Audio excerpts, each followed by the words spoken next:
Boa tarde. Olá, tudo bom? Tudo bem? Eu sou Rafaela Amaro, terceira aprenda juvenil da 18ª Região Tradicionalista.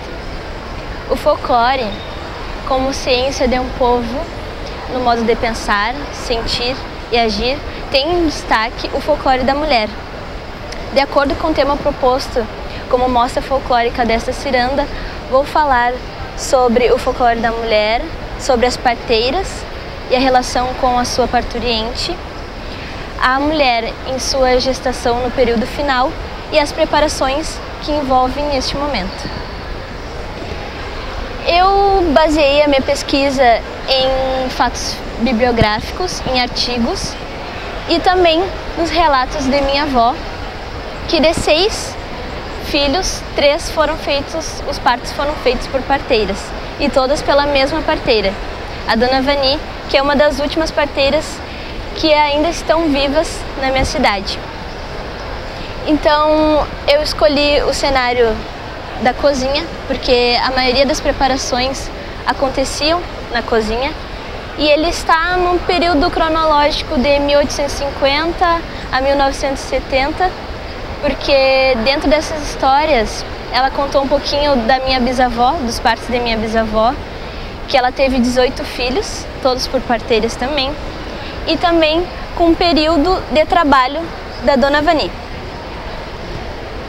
Eu vou começar falando sobre os preparos que a Dona Vani passou um pouquinho para mim. Ela me contou que ela ia até as casas das parturientes e algumas casas eram muito humildes.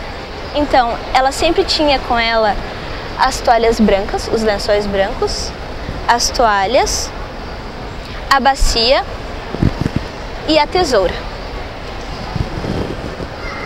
Antigamente, elas tinham muito medo da doença dos 7 dias, então elas tinham uma preocupação em esterilizar todos os utensílios que elas usavam.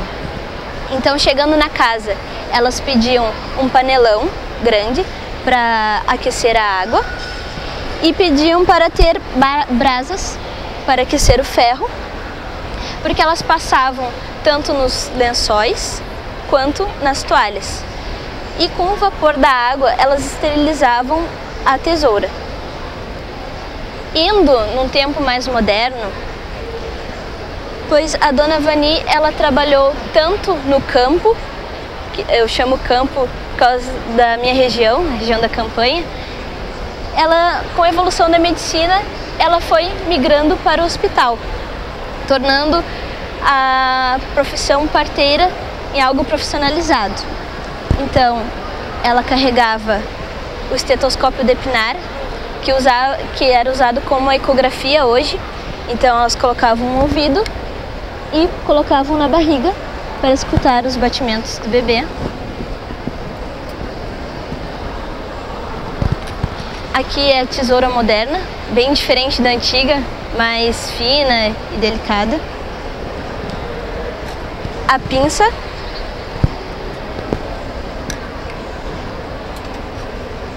E essa aqui é a pinça cirúrgica, que ela era utilizada para segurar o cordão umbilical e cortar com aquela tesoura.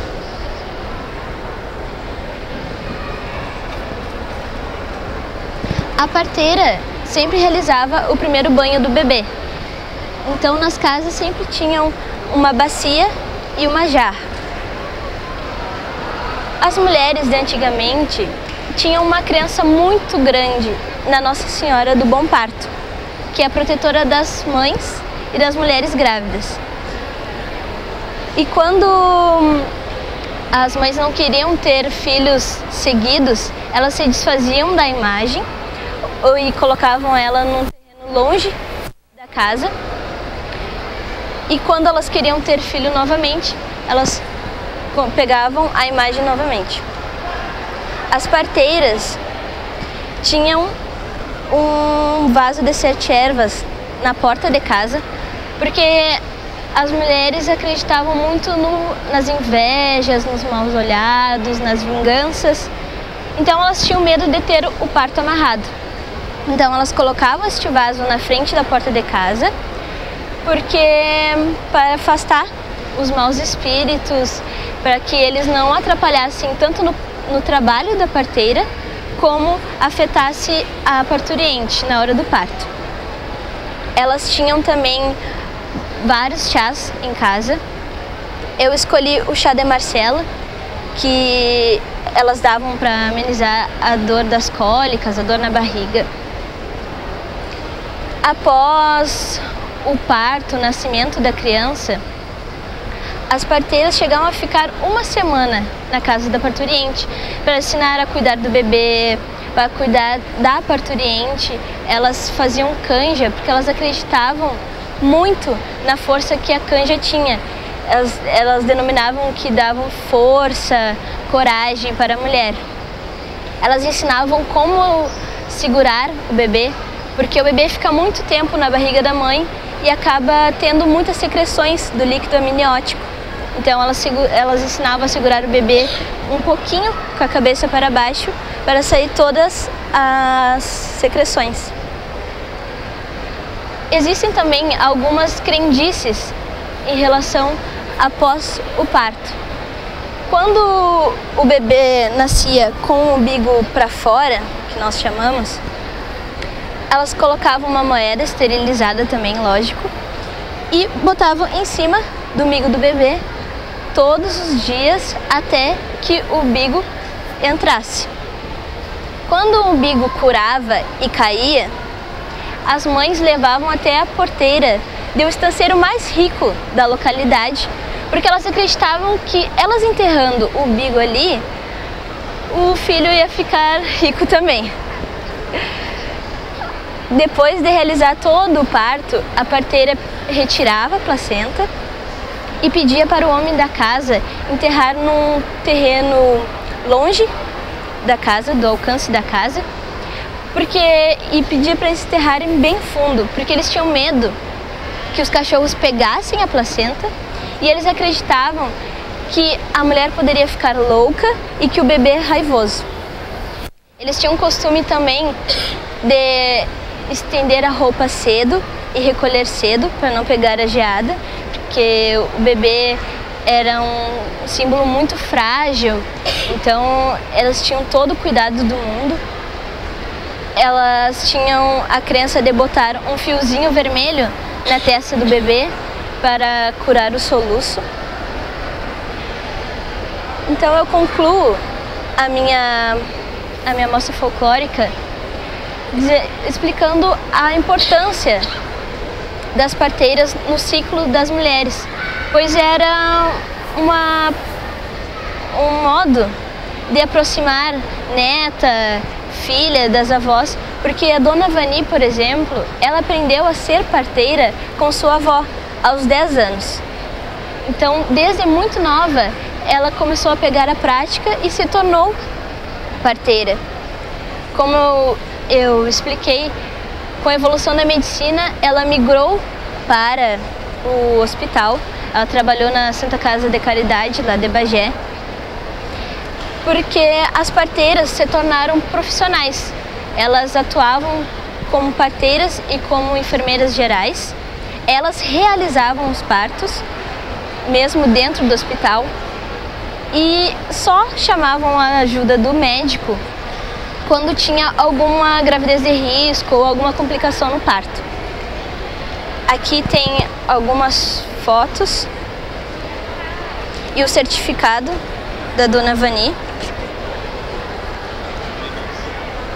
Tá bom. E aqui é um manual que ela recebeu após o curso de parteira, onde ela ficou profissionalizada como parteira.